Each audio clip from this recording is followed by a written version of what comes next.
কি যে দিনকাল এলো এ দেশে কোটি কোটি মানুষ, তাও একটা প্যাসেঞ্জার পাচ্ছি না। ধান বিক্রি করে এই টোটোটা কিনলাম, এখন মনে হচ্ছে এই টোটোটাই বিক্রি করে আমার এখন চাল কিনতে হবে। মানুষের থেকে এখন টোটোই বেশি বেড়ে যাচ্ছে।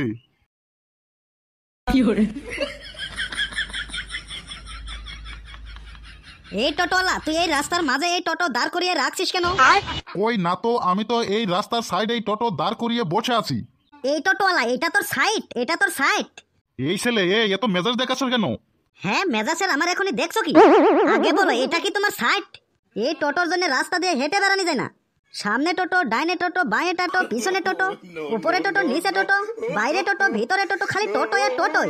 এই টোটোগুলো কাউকে তো ওভারটেক করতেই পারে না, আরো কাউকে ওভারটেক করতেও দেয় না। এই টোটোর জন্য আমি আমার মোটরসাইকেলটা চালানো বাদ দিয়ে দিয়েছি, আরো কিছুদিন পরে আমি আমার সাইকেলটা চালানো বাদ দিয়ে দিয়েছি। আরে ওই ছেলে এত রেগে যাচ্ছেন কেন? কি হয়েছে আগে তো একটু বলবেন। কি হয়েছে মানে, একদম রাস্তার মাঝখান দিয়ে তোমরা একদম টোটো চালাও। তোমরা এই টোটো চালাতে একদম সাইকেল আলা করে ধাক্কা মারে একদম সাইকেল শুদ্ধ ফেলে দাও।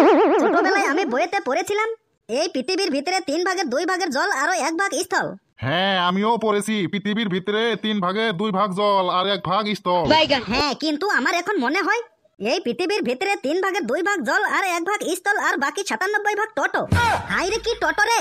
তোমাদের এই টোটোর জ্বালা আমরা রাস্তা দিয়ে কোনো গাড়ি মোটর চালাতে পারছি না, খালি টোটোই আর টোটোই। আরে ছেলে, তা তোমার এত রাগ কেন? রাগ হবে না মানে, সন্ধে লাগলে তোমাদের জ্বালায় কারেন্ট থাকে না। এই ছেলে, এই টোটোর জন্য রাস্তা জাম হয় এটা বুঝলাম, কিন্তু টোটোর জন্য যে সন্ধ্যেবেলা কারেন্ট থাকে না এটা কিন্তু আমি ঠিক বুঝতে পারলাম না। আমি তো ঠিকই বলেছি, সন্ধে হলে তোমরা সব টোটোগুলোকে একদম চার্জে বসিয়ে দাও, তার জন্য কারেন্ট চলে যায়। আর কারেন্ট যদি থাকেও তাও আবার ভোল্টেজ থাকে না। এই ছেলে, এই তাহলে এই সব দোষ কি তাহলে আমাদের টোটোওয়ালারই নাকি? হ্যাঁ, তোমাদেরই তো দোষ। এই টোটো কিনা বাদ দিয়ে আপনি একটা টেম্পো কিনতে পারলেন না। এই টোটো একটা গাড়ি হলো? এই টোটোগুলো চলে একদম ঝাঁকি নেগে নেগে হাড়গুলো একদম বিষ হয়ে যায়, আরো শরীরে রক্তগুলো একদম ঝনঝন করে বাজে। দেখুন তো দাদা, এই ছেলেটা সব টোটোওয়ালা করে দোষ আমার উপরে একলাই ঝাড়ছে। আরো এই ছেলেটা এই টোটোগুলো একদম 2 চোখের আগায় দেখতে পারে না। আরো আমার এই টোটোটা দেখে এই ছেলেটা আমাকে কি উল্টোপাল্টা গালাগালি দিচ্ছে। কেরে ফেলু, কি হয়েছে তোর? ওই যে কি আর হবে আমার, এই টোটোগুলোর জ্বালায় আমরা কোনো রাস্তায় দাঁড়াতে পারি না। সামনে টোটো, পেছনে টোটো, বাইরে টোটো, ভেতরে টোটো, উপরে টোটো, নিচে টোটো, আরো রাস্তার চারপাশে খালি টোটোই, খালি টোটোই আর টোটোই। আচ্ছা দাদা, তাহলে ঠিক আছে, আমি তো সবই বুঝলাম। তাহলে এই ছেলেটা আমার উপরে এত রাগ করছে কেন? ছেলেটা যে কৃষক রাগ করছে এটার একটা কারণ আছে। তাহলে কি কারণ আছে দাদা, আমাকে একটু বলেন, আমি একটু শুনবো। হ্যাঁ ঠিক আছে, আমি বলছি। কিছুদিন আগে এক টোটোওয়ালা এই ছেলেটার বউটাকে নিয়ে পালিয়ে গেছে। ওই দিন থেকে এই ছেলেটা যে টোটোওয়ালাকে দেখে ওই টোটোওয়ালাকে দেখেই রেগে যা। হ্যাঁ চাচা, তাহলে তুমি এখন সবাইকে বলে দাও এখন এটা। ও আচ্ছা, তাহলে এই ব্যাপার। তার জন্য তো আমি ভাবছি যে ইনি টোটো দেখে এত রেগে যাচ্ছে কেন। চল রে ফেলু, এখন বাজারে যাই। তুই এই টোটোওয়ালার সাথে অনেক রাগারাগি করলি, এখন তাহলে বাজারে যাই।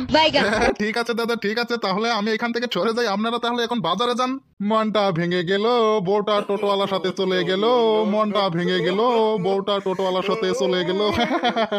চাচা, ওকে ধরো, ওকে ধরো, ওকে গাছের সাথে বেঁধে রাখো, ওকে বেঁধে রাখো, ওকে ধরো। মনটা ভেঙে গেল, বউটা চলে গেল, বউটা চলে গেল, মনটা ভেঙে গেল, বউটা চলে গেল। চাচা এখানে দাঁড়িয়ে আছেন কেন? একে ধরো, একে ধরো, একে গাছের সাথে বেঁধে রাখো। আমাকে নিয়ে এইখানে অসম্মানি করতেছে। অসম্মানি করছি কোথায়? আমি তো ঠিকই বলেছি। হ্যাঁ, তুই ঠিকই বলেছিস, তুই এখানে থাকিস, তোকে আমি এখনই ধরছি। না বাপু, আমাকে ধরতে হবে না। আমি এখন আমার এই টোটো দিয়ে মাইকিং করে দিব যে ওই গ্রামের ওই ফেলুর বউ এক টোটোওয়ালার সাথে ভেগে গেছে। এই চুত মারানি চুদির ভাই তো কম সমস্যা না। দাঁড়া দাঁড়া, তুই ওইখানে দাঁড়িয়ে থাক, তোর আমি ব্যবস্থা নিতেছি। মনটা ভেঙে গেল, বউটা চলে গেল। যাই, আমি এখন আমার টোটো দিয়ে মাইকিং করে দেই। এই চুত মারানি চুদির ভাই তো এখান থেকে চলে গেল। এখন তো আমার বইয়ের জন্য আমি তো গাঁও শুদ্ধে কইয়া বেরাবে।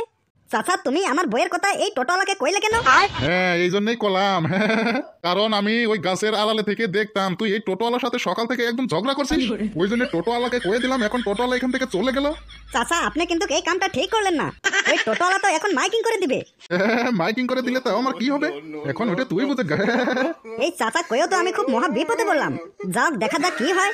আর বন্ধুরা, ওই টোটোওয়ালা আমার বইয়ের নিয়ে কি মাইকিং করে আপনারা তাহলে নেক্সট পার্টও দেখতে পারবেন। তাহলে নেক্সট পার্ট দেখতে হলে আমার এই কার্টুন গুলো সানোয়ার ইউটিউব চ্যানেলটা এখনই সাবস্ক্রাইব করে ফেলুন, তাহলে মাইকিং করা ভিডিওটা দেখতে পারবেন। আর এই ভিডিওটাতে একটা লাইক দিবেন।